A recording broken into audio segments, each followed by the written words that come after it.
অশান্ত মণিপুর হিংসা মোকাবিলায় কারফিউ জারি ৩ জেলায় ইন্টারনেট পরিষেবা বন্ধ করে দিল প্রশাসন। মণিপুরের আইন শৃঙ্খলা সামলাতে গিয়ে ঘুম উড়েছে নিরাপত্তা বাহিনীর। উদ্ভূত পরিস্থিতিতে মণিপুরে বন্ধ করা হলো ইন্টারনেট পরিষেবা।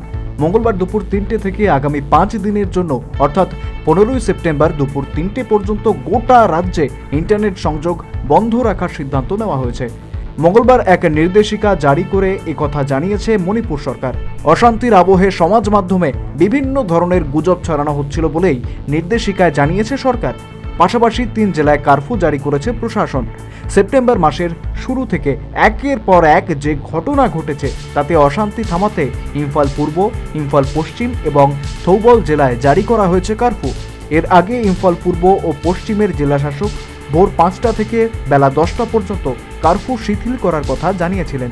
তবে আইন শৃঙ্খলা পরিস্থিতি নিয়ন্ত্রণে রাখতে মঙ্গলবার বেলা ১১টা থেকে পূর্ববর্তী নির্দেশিকা বাতিল করা হয়েছে। নতুন এক নির্দেশিকা জারি করে একথা জানিয়েছেন ২ জেলার জেলাশাসক। ২ জেলাতেই মঙ্গলবার বেলা ১১টা থেকে সম্পূর্ণ কারফিউ ঘোষণা করা হয়েছে। তবে জরুরি পরিষেবাকে কারফিউর আওতার বাইরেই রাখা হয়েছে। থৌবল জেলাতেও রবিবার থেকে ভারতীয় নাগরিক সুরক্ষা সংহিতার ১৬৩-র ২ ধারা অনুযায়ী কারফিউ জারি করা হয়েছে।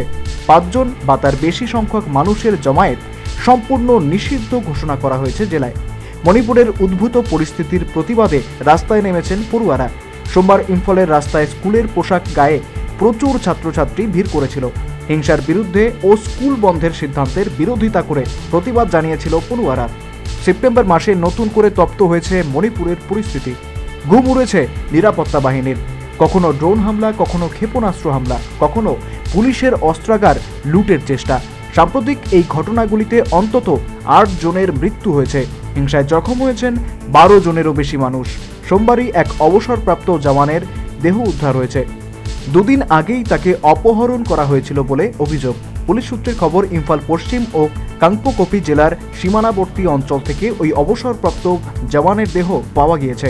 বিপিন সরকারের রিপোর্ট, নিউজ ভ্যানগার্ড।